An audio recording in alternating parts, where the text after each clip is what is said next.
अगर आप भी लेना चाहते हैं देश दुनिया की तमाम जानकारी तो आज ही सब्सक्राइब करें हमारे चैनल को। साथ ही नीचे दिए बेल आइकन को जरूर दबाएं ताकि हर अपडेट आप तक पहुंच सके। नमस्कार, प्रभात साक्षी न्यूज नेटवर्क पर आप सभी का स्वागत है। भारत में पेट्रोल और डीजल पर टैक्स बढ़कर 69% हो गया है और पूरी दुनिया में देखें तो भारत ही वह ऐसा देश है जहां पर पेट्रोल और डीजल पर सबसे ज्यादा टैक्स लिया जाता है। अगर हम देखें कोरोना संकट के इस दौर में, जबकि लॉकडाउन लगा हुआ है, अर्थव्यवस्था एक तरह से हम 40 दिनों तक देख सकते हैं कि किस तरह ठप रही, कोई कामकाज नहीं हो रहा था, 40 दिन तक सब कुछ बंद था और सरकार के पास जो उसका राजस्व होता है, उस राजस्व संग्रह वो भी गिरा था। तो इस समय जब सरकार के पास चिकित्सा क्षेत्र में खर्चे जो हैं वो बेतहाशा बढ़ गए हैं, तो सरकार के लिए भी जरूरी हो गया था कि वो कुछ आय के और साधन बढ़ाए, लेकिन जनता की जेब पर बोझ ना पड़े इसकी भी चिंता की गई।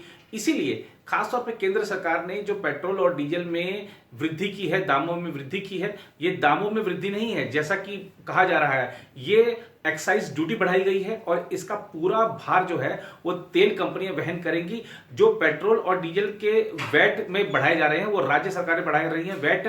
तो आपको आपके राज्य की सरकार ने कितना वैट बढ़ा दिया है पेट्रोल या डीजल पर, उसके हिसाब से आपको भुगतान करना होगा। केंद्र सरकार ने जितना भी बढ़ाया है, जो भी बढ़ाया है, उसका सारा का सारा भार तेल कंपनियां वहन करने वाली हैं। एक चीज ये क्लियर है।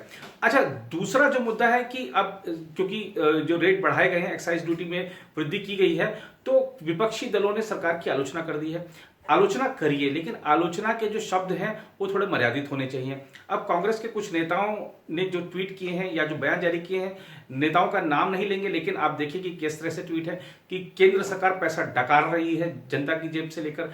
क्या जो केंद्र सरकार है वो अपने सूटकेस भर रही है, क्या ये यही राजधर्म है? तो ये सब जो शब्दावलियां हैं, इनका उपयोग जरा इस समय, खासतौर पर संकट के समय में, राजनीतिक दलों को एक दूसरे पर हमला करने के लिए जो शब्दावली का उपयोग है वो बहुत सोच समझकर करना चाहिए। और सरकार किसी भी पार्टी की हो, अभी इस पार्टी की है, कभी उस पार्टी की थी ये, और कभी आने वाले में फिर उसकी हो सकती है, इसकी हो सकती है, इस बात को ध्यान रखना चाहिए। लेकिन एक चीज ध्यान रखनी चाहिए कि संकट के समय सब लोग साथ रहें। और अगर पैसा सरकार के पास नहीं होगा, जो सबसे बड़ा सवाल है, सरकार के पास पैसा नहीं होगा तो कहां से किसी की मदद कर पाएगी, ये बात भी हमें ध्यान रखनी चाहिए। फिलहाल अगर हम बात करें तो पेट्रोल डीजल ही नहीं, शराब पर भी पैसे बढ़ाए जा रहे हैं। आप देखिए कि शराब के लिए कितने लोग लाइन लगा रहे हैं। 70% से ज्यादा दाम बढ़ा दिए कहीं, चाहे वो 50% से ज्यादा दाम बढ़ा दिए कहीं, लेकिन कोई भीड़ कम नहीं हो रही है। अब आज उत्तर प्रदेश की सरकार ने भी बड़े महत्वपूर्ण निर्णय लिए, आइए आपको उनसे अवगत कराते हैं। योगी आदित्यनाथ सरकार ने पेट्रोल और डीजल की कीमतों में इजाफा किया है, इसके साथ ही शराब के दाम भी बढ़ाए गए हैं। दोनों प्रस्तावों को योगी कैबिनेट ने बुधवार को पास कर दिया और नई कीमतें तुरंत लागू भी कर दी गई हैं। कोरोना के कारण राजस्व में आई गिरावट के बाद यह फैसला लिया गया है। कोरोना के कारण पेट्रोल की कीमतों में 2 रुपये और डीजल की कीमतों में 1 रुपये की वृद्धि की गई है।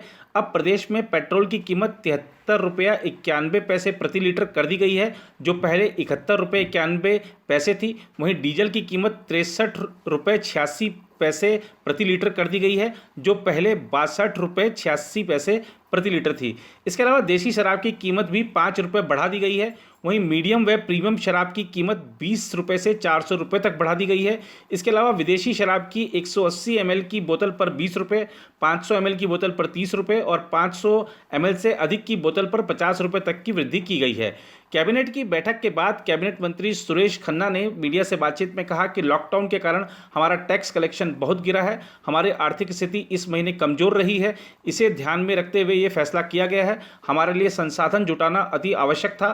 सोमवार से ही यूपी में दरअसल शराब की दुकानें खोली गई थी और पहले दिन करीब 100 करोड़ रुपए की शराब बिकी थी। उधर केंद्र सरकार ने भी पेट्रोल और डीजल पर टैक्स बढ़ा दिया है। पेट्रोल पर प्रति लीटर एक्साइज ड्यूटी में 10 रुपये की और डीजल पर 13 रुपये की वृद्धि की गई है। इसके साथ ही अब पंप पर मिलने वाले पेट्रोल डीजल पर टैक्स बढ़कर 69% हो गया है, जो दुनिया में सबसे ज़्यादा है। हालांकि इस वृद्धि का खरीदारों पर असर नहीं पड़ेगा, क्योंकि इस वृद्धि का भार तेल कंपनियां उठाएंगी। दामों में वृद्धि से सरकार को जो फायदा होगा वह बुनियादी ढांचे को और मजबूत बनाने तथा अन्य मदों के ऊपर खर्च किया जाएगा। पिछले कुछ समय से क्रूड ऑयल कंपनियों को सस्ता मिल रहा था, लिहाजा कंपनियों के पास इतनी गुंजाइश थी कि वह अपनी बैलेंस शीट ठीक कर लें, लिहाजा इस वृद्धि से ज़्यादा असर ग्राहकों की जेब पर नहीं पड़ने जा रहा है। लेकिन अगर भारत में पेट्रोल डीजल पर लगने वाले टैक्स को देखें तो भारत के अलावा सिर्फ फ्रांस, जर्मनी, इटली और ब्रिटेन में ही ईंधन पर टैक्स 60% से ज़्यादा है। सरकार ने मंगलवार रात को ही डीजल पर एक्साइज ड्यूटी में 13 रुपये प्रति लीटर और पेट्रोल पर 10 रुपये प्रति लीटर की भारी बढ़ोतरी की है।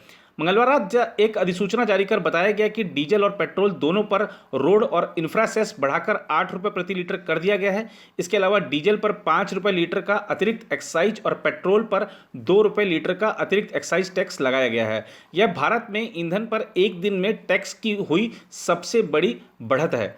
गौरतलब है कि दिल्ली सरकार ने भी डीजल पर वैट 7 रुपया 1 पैसे प्रति लीटर और पेट्रोल पर 1 रुपया 6 पैसे प्रति लीटर बढ़ा दिया है। यानी अब दिल्ली में जो पेट्रोल 71 रुपये 26 पैसे प्रति लीटर बिक रहा है, उस पर जनता 49 रुपये 42 पैसे का टैक्स और 59 रुपये 39 पैसे प्रति लीटर बिकने वाले डीजल पर 48 रुपया 9 पैसे का टैक्स दे रही है। इतना टैक्स दुनिया के किसी भी देश में नहीं है।